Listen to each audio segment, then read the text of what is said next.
Bon, c'est reparti les amis, j'espère que vous allez bien. Aujourd'hui, on va vous parler de notre stratégie en immobilier, pourquoi on l'utilise et effectivement, quand on a fait plusieurs formations, on s'est vite rendu compte que c'était celle qui était, on va dire, le plus en adéquation avec nos objectifs, parce qu'il ne faut pas oublier de dire que chacun est différent, chacun a un parcours différent et chacun a des objectifs différents.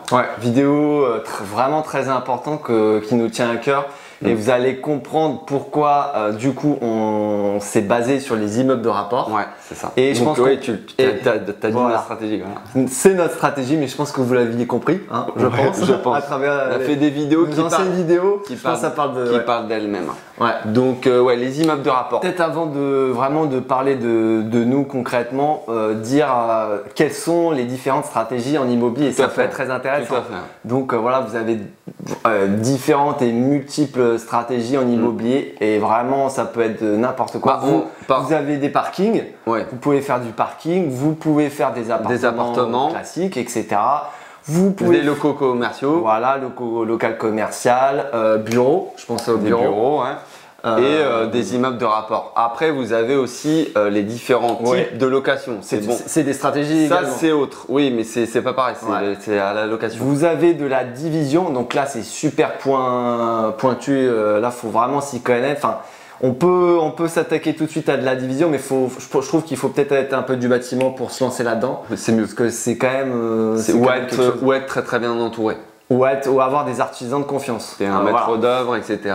Voilà, vous avez de la colocation, vous pouvez faire de la colocation, ça c'est très intéressant si vous êtes dans des grandes villes.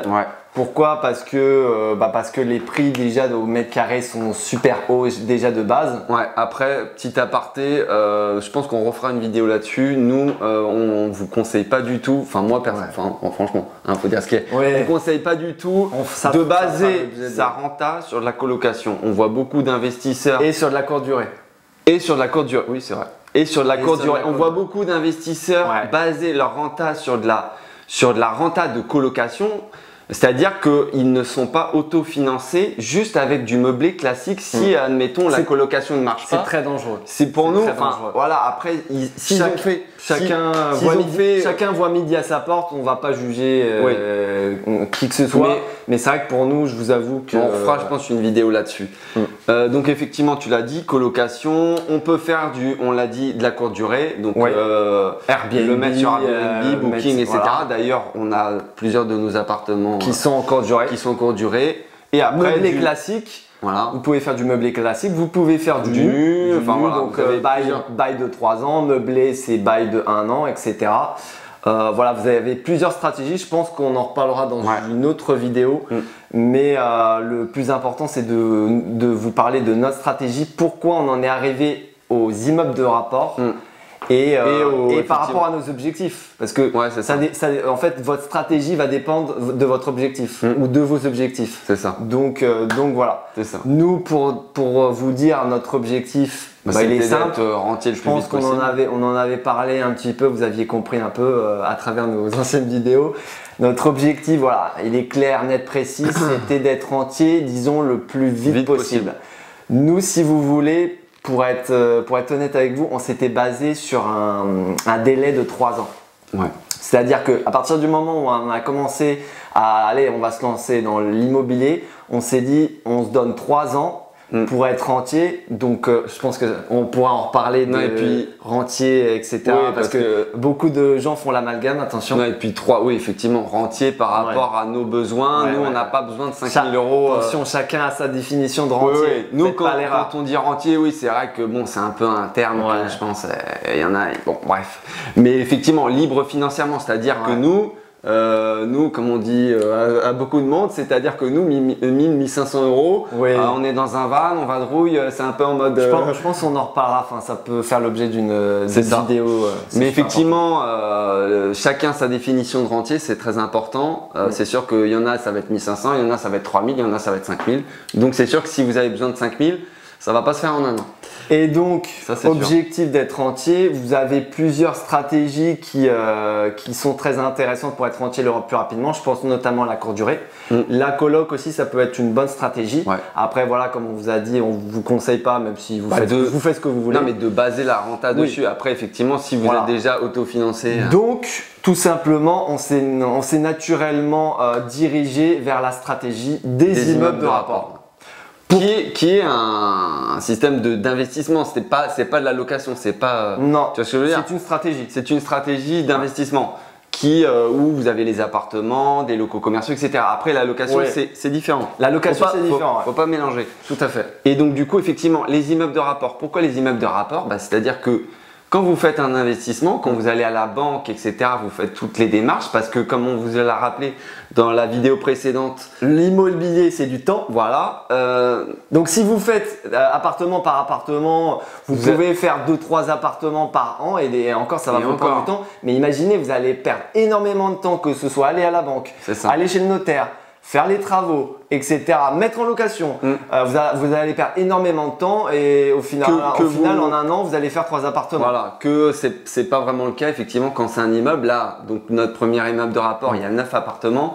Imaginez bien vous le temps qu'il faudrait pour faire toutes les démarches, acheter tous les meubles, etc., les travaux, séparément faire les 9 appartements. Tu mets 5-6 fois plus de temps. Tu peux mettre 3, 4, voire 5 ans facilement. Ça dépend après de chacun, mais ça dépend de chacun. Tu peux mettre beaucoup plus de temps.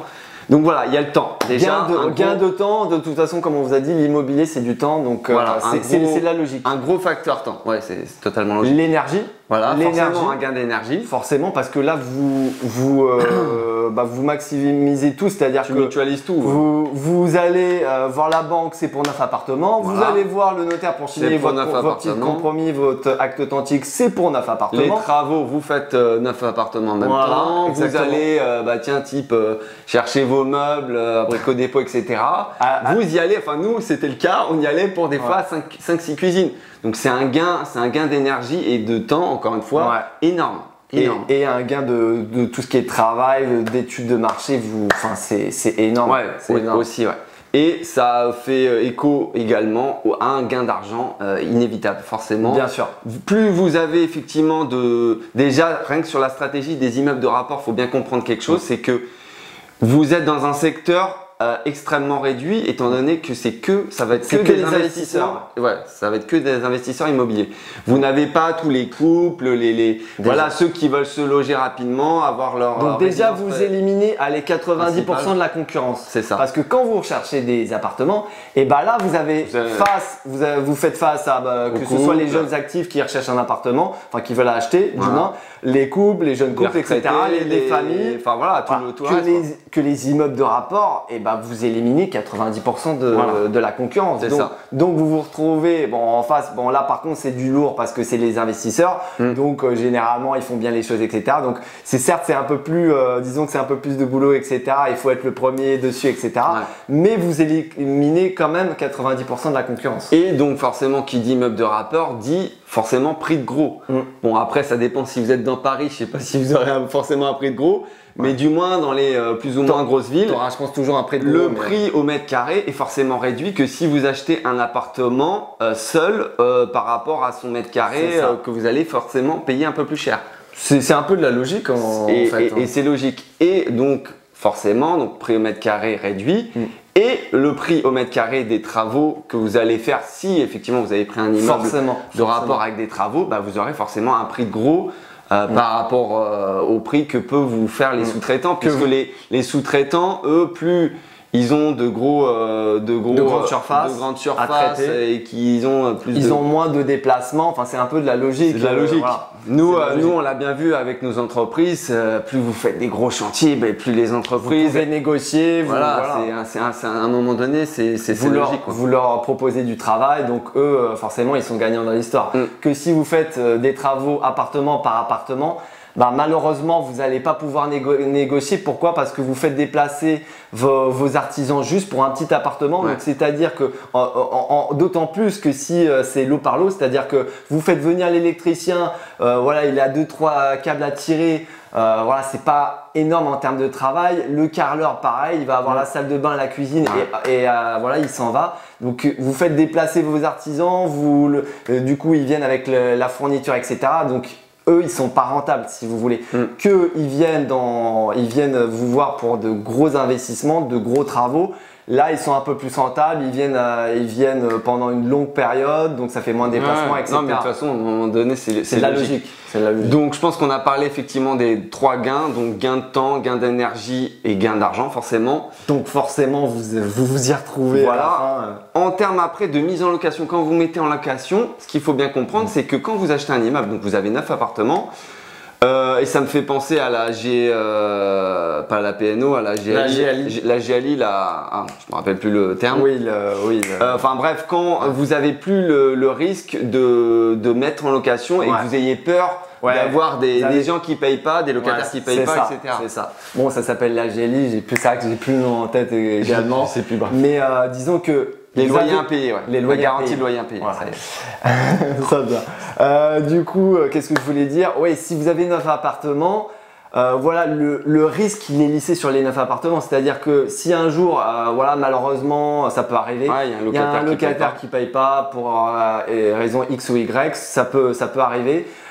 Et bah vous êtes tranquille parce que d'un côté vous avez 8 appartements qui tournent. C'est ça. Ce qui n'est pas le cas que quand vous investissez dans un appartement, et bah votre locataire il ne paye pas, et bah là vous êtes mal. Bah, vous avez qu'un virement, enfin voilà, qu'une personne qui paye votre crédit, etc. Donc si vous comptez que sur une seule personne, il y a quand même plus de risques. Enfin, c'est vrai que c'est intéressant de voir en termes de risques.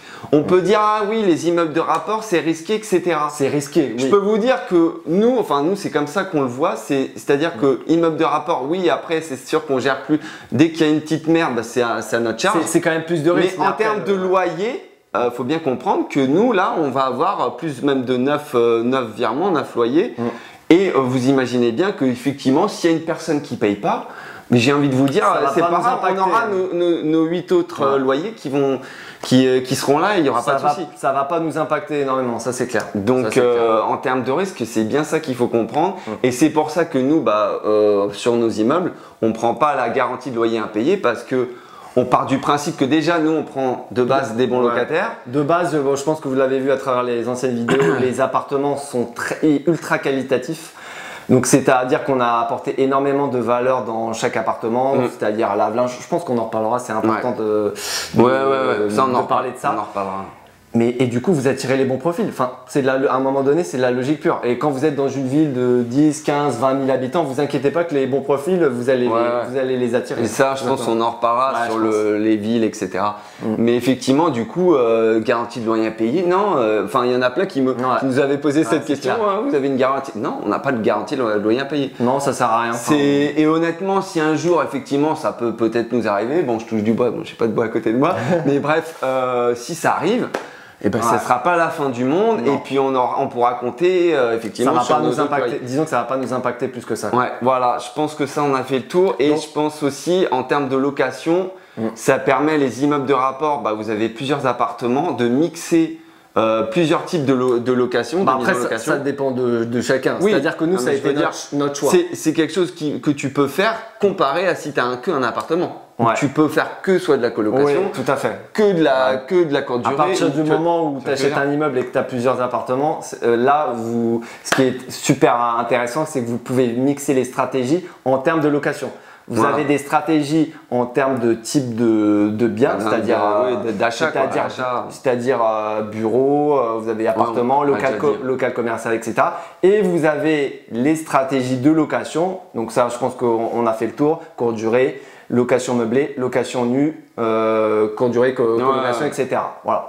Donc, et nous, notre stratégie, du coup, voilà, on s'est basé sur les immeubles de rapport. Et aussi également, du coup, on voulait être rentier le plus rapidement possible. Donc, on a mixé un peu les stratégies de location Pourquoi? Parce que le gain, la rentabilité, elle est multipliée par 2, voire par 3. Enfin, là, par exemple, si on concrètement, là, on est dans notre premier investissement immobilier, donc où il y a 9 appartements, on en a combien en meublé classique? On en a 7. Oui, on en a 7. On en a un en colocation où on a effectivement un F5 de 110 mètres carrés, donc si on peut le louer et l'exploiter en colocation, c'est tout bénef. Ça sera l'objet d'une vidéo. Et on en a un qui est en courte durée, tout simplement. Vous savez, c'est l'appartement qui marche pas mal, qui marche très bien. Et vous savez, c'est l'appartement avec la chambre borne et qu'effectivement, c'est beaucoup plus rentable du fait de ça. Donc voilà. Et il me semble, je me vois très bien. On a calculé, on a fait nos calculs du cours. Je pense que ça fera l'objet d'une autre vidéo. On a fait tous nos calculs. On s'est basé sur la location meublée, c'est-à-dire que en location, si tous nos appartements étaient en location meublée, on serait rentable déjà. Voilà, c'était déjà, on avait déjà un cash flow positif, etc. Mais là, avec le coût de la colocation et de la courte durée, vous multipliez vos gains et votre rentabilité par 2, par 3. Ouais, c'est énorme. Bon, je pense que de toute façon, on en parlera quand on fera la vidéo par rapport aux chiffres. Mais effectivement, la rentabilité, vous pouvez passer, et c'est le cas ici, on était à du 11-12%. Vous pouvez effectivement, si la courte durée marche très bien et la colocation est remplie, à 15-20% tout de suite. Donc ça permet vraiment d'exploser les chiffres.